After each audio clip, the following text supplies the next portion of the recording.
Ciao. C'est la troisième fois que je recommence ce podcast. J'espère que ça va marcher. Bon, là déjà, il y a plus de luminosité, il n'y a pas de bruit, je suis toute seule. Donc franchement, si j'y arrive pas, c'est que clairement le destin s'acharne, hein. Je veux dire, là, à partir de là, voilà. Ou alors je vais finir par croire que c'est moi qui porte malheur, le fait de me montrer ça porte malheur et qu'on va revenir au vieux podcast format habituel où on me voit pas. Enfin bon, bref, on va essayer encore une fois, on persiste. Du coup, aujourd'hui, pour ce nouvel épisode de Libre et Pensive, on va parler de quelque chose dont j'ai... Ça fait longtemps que je le sais, mais je pense que je me voilais un petit peu la face.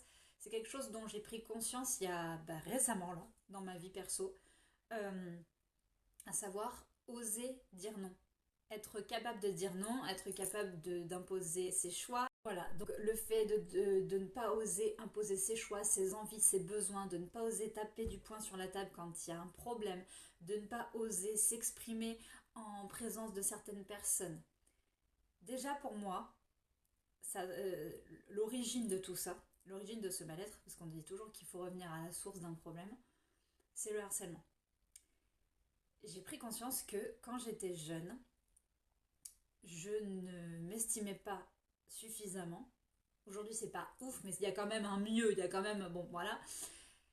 Euh, je ne m'estimais pas suffisamment pour me mettre en avant dans le sens exister quoi, dire non, taper du poing sur la table quand ça n'allait pas, imposer mes choix, mes valeurs, mes idées, mes pensées. Non, pour moi, je devais la fermer si je devais me faire accepter. Je devais dire oui, acquiescer au bon vouloir des autres. Donc moi, ça part du harcèlement et du coup, en fait, les gens ont pris le pli là-dessus. C'est-à-dire que, en gros, quand j'étais petite, et même encore aujourd'hui, ça n'a pas changé, on me dit toujours, mais de toute façon, toi, tu diras rien, t'es trop gentil, t'es trop ceci, t'es trop cela, limite, t'es une carpette, parce qu'il faut pas croire, hein. Aujourd'hui, en 2025, à notre époque, être gentil, ça n'est plus une qualité. C'est interprété comme un signe de faiblesse, comme un défaut, comme euh, je sais pas, être gentil aujourd'hui, non, non, non, pour les gens, ça n'est plus une qualité. Mais moi, je fais encore partie de ceux qui pensent que c'est une qualité, et une qualité rare de nos jours, voilà. Donc, on va appeler ça un chat, un chat, on va y arriver, j'arrive pas. Du coup, voilà, moi, je pense que c'est encore une des valeurs euh, qui manque éperdument dans ce monde. Dans le fait de ne pas oser dire non, pour moi, il y a une forme de sacrifice. Mais vraiment de sacrifice. C'est un mot qui est vraiment employé. Voilà. C'est très fort comme terme. C'est un mot de. C'est une de sacrifice pour moi, je vais y arriver. Parce que quand tu n'oses pas dire non aux autres, tu te dis non à toi-même, en fait. Tu acquiesces, tu leur fais leur cas de volonté, enfin voilà,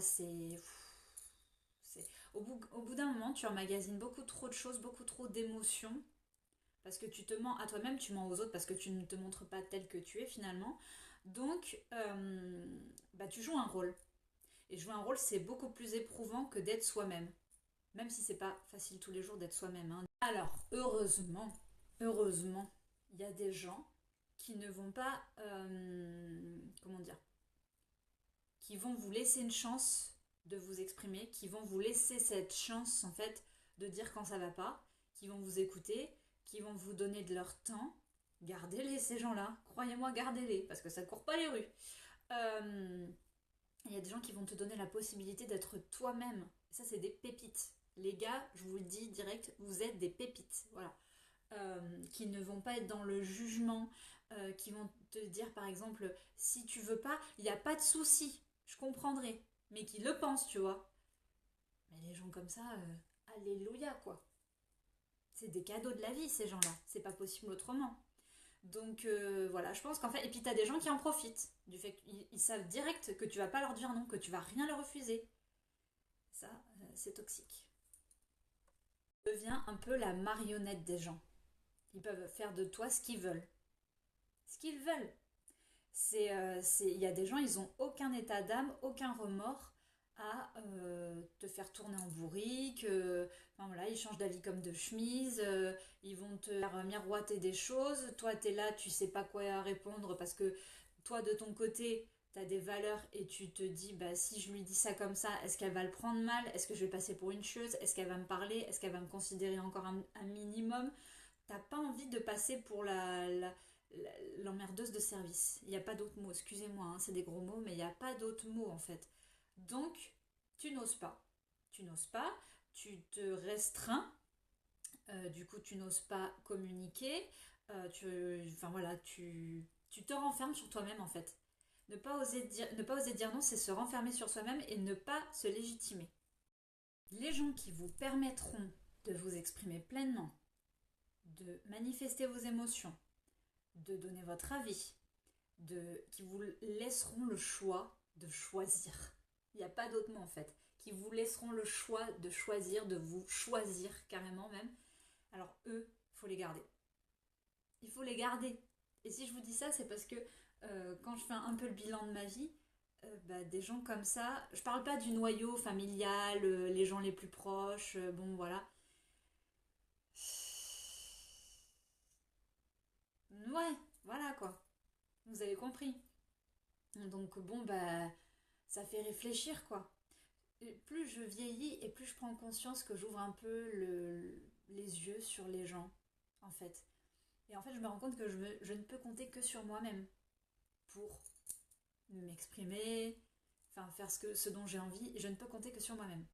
Quelques temps là, je me suis retrouvée confrontée à une situation où je me suis sentie obligée de dire oui à quelqu'un, alors que j'avais pas envie. Parce que j'osais pas, parce que je me suis dit, on te fait une fleur, donc si on te fait une fleur, t'es obligé d'accepter, parce que peut-être que ça se représentera pas. Parce que en fait, c'est rare de. T'as l'impression d'être considéré et tu te dis, je peux pas me permettre, tu ne t'estimes pas assez. Donc tu te dis, je ne peux pas me permettre de refuser. Je ne peux pas me permettre d'aller, comment dire, contre ça. C'est grave. Je vous jure, c'est grave en fait. C'est pour ça que je voudrais vous faire prendre conscience d'un truc, c'est que la base de tout ça, c'est l'estime de soi en fait. Si les gens vous considèrent suffisamment, ils vous laisseront toujours le choix. Toujours. Sinon, c'est next. Qui, qui existe dans la vie, ça s'appelle les compromis. C'est-à-dire que si tu es obligé, si tu ne peux pas, en fait, je sais pas, en fait, si dans une relation, que ce soit amicale, sentimentale, professionnelle, tout ce que tu veux, s'il n'y a pas un juste équilibre des choses, s'il n'y a pas un accord c'est mutuel, c'est dans les deux sens. Pour moi, il n'y a pas d'accord. Pour moi, c'est non, non. Enfin, j'ai pas, peut-être que je suis bête, mais non, pour moi, il n'y a pas d'accord. Dans le sens où si tu laisses pas à la personne un minimum de place à égalité avec la tienne, hein, tu t'oublies pas, à égalité avec la tienne, il n'y a pas de réciprocité, il n'y a pas d'accord, il n'y a pas de compromis, il n'y a pas de. Non. Donc non. Non. Je sais plus de quoi je parlais avec mon père. Et puis, je sais plus, on parlait de relations humaines. Et, euh, et il me dit de toute façon, le respect, c'est pas une question d'âge. Le respect, c'est pas une question de classe sociale. Le respect, c'est pas une question de moyens Enfin, voilà. Le respect, c'est le respect. Point barre. Que tu sois âgé, que tu sois jeune, que tu sois. Bon, on s'en fout. Une personne âgée, elle doit avoir le respect d'un jeune. Et le jeune, il doit avoir le respect de la personne âgée. C'est pas une question d'âge. Évidemment qu'il faut respecter les anciens, évidemment qu'il faut respecter les aînés et tout. Mais le respect, c'est mutuel. Il y a une réciprocité. Et c'est ça que les gens, ils ont tendance à oublier. C'est ils sont là, ouais, mais t'es mon aîné, du coup, tu me donnes le respect et tout. Bah ouais, mais toi aussi, gars. C'est pas plus compliqué que ça, en fait. Tu me respectes, je te respecte. Tu me respectes pas, je te respecte pas. Des gens qui oseront taper du poing sur la table, qui oseront imposer leur volonté, qui oseront faire certaines choses, qui iront même jusqu'à avoir du culot, hein, le culot, vous voyez ce que c'est. Et puis t'en as comme moi qui non, qui ont des valeurs. Je dis pas que non, comment dire, là il y a deux extrêmes. Je dis pas qu'en fait il faut s'écraser, mais je dis pas non plus qu'il faut être dans le non-respect de la personne qui est en face de toi. Donc en fait, il y a un juste milieu à choper. Et ça, c'est hyper compliqué aujourd'hui. Donc, du coup, voilà. En fait, le fait de dire non aux autres, ça commence que tu... Ça, je vais arriver. Un, deux, trois. Ça veut dire que tu commences à te respecter. J'ai vu une vidéo sur TikTok il n'y a pas longtemps où j'ai vu une femme qui disait qu'en gros, tu n'as pas à te faire tout petit pour plaire aux gens. Je vais raconter une anecdote personnelle. Euh, pendant un de mes jobs d'été, qui a été juste horrible pour moi parce que bah, du coup mon patron m'avait prise en grippe, une de mes collègues m'avait prise en grippe aussi, je me suis fait harceler, enfin bon, c'était très lourd. J'y allais à chaque fois j'y allais avec la boule au ventre. Ça a duré 4 mois. Super, bon bref, c'est pas le sujet. Du coup, je me rappelle d'un jour, j'étais toute seule dans la boutique. Je travaillais dans la vente. Et en fait, à ce moment-là, j'étais toute seule à la caisse, quoi. En gros, il y avait personne. Les autres étaient soit en pause, soit ils étaient en repos. Enfin voilà, ils commençaient plus tard. Bon bref, j'étais toute seule. Et en fait, il y a une dame qui arrive et qui me dit oui, j'ai eu une intoxication alimentaire avec votre produit. L'autre jour, j'ai été malade. Voilà. Bon. Elle me dit c'est votre collègue qui m'a servi. Du coup, je voudrais avoir un petit geste commercial. Elle commence à me dire, à monter un peu sur ses grands chevaux et tout. Bon, enfin, c'est compréhensif. Tu manges un produit qui n'est plus bon et tu tombes malade, forcément, ça va te mettre. Enfin, voilà, tu vas l'avoir en travers, c'est le cas de le dire. Hein. Je veux dire, bon, voilà. Hein. Bon, bref. Elle arrive et tout, puis elle me parle comme ça, puis elle me parle sèchement. Elle me dit, je sais que c'est pas vous qui êtes responsable parce que c'est pas vous qui m'avez servi et tout, mais en attendant, je voudrais quand même, voilà, je voudrais quand même la voir, lui parler, lui dire que c'est pas professionnel, machin, bon bref. Je dis, bah écoutez, je suis vraiment désolée, madame, qu'est-ce que... Donc, j'ai été hyper gênée, bah forcément, parce que moi j'étais la seule là et c'est moi qui prenais, enfin c'est moi qui prenais, oui, c'est moi qui prenais, c'est moi qui prenais, bon bref, pour ma collègue. Qui soi-disant en passant n'était pas là à ce moment, enfin à ce moment-là quand la cliente est venue se plaindre. Donc du coup ce que je fais c'est que je vais derrière dans la cuisine parce que j'étais en boulangerie, je vais là où il y avait le point de chauffe et tout et je dis à mon patron, j'explique la situation à mon patron et bon moi il faisait peur. Dès le début ça ne passait pas avec lui donc j'en avais peur. Voilà c'est comme ça j'en avais peur.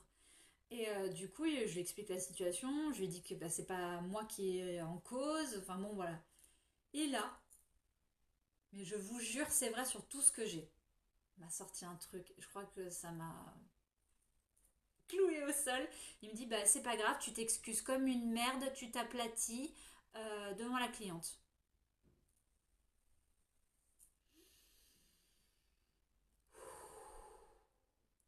Je vous jure qu'il m'a dit ça. Je vous le jure. Sur, sur tout ce que j'ai. Il m'a dit, tu t'excuses comme une merde, tu t'aplatis. Ça montre un peu en fait le tempérament de la personne en question, le niveau d'intelligence. Ce job-là qui m'a dit ouais non, je crois qu'on va se lancer dans le l'auto-entreprise, hein.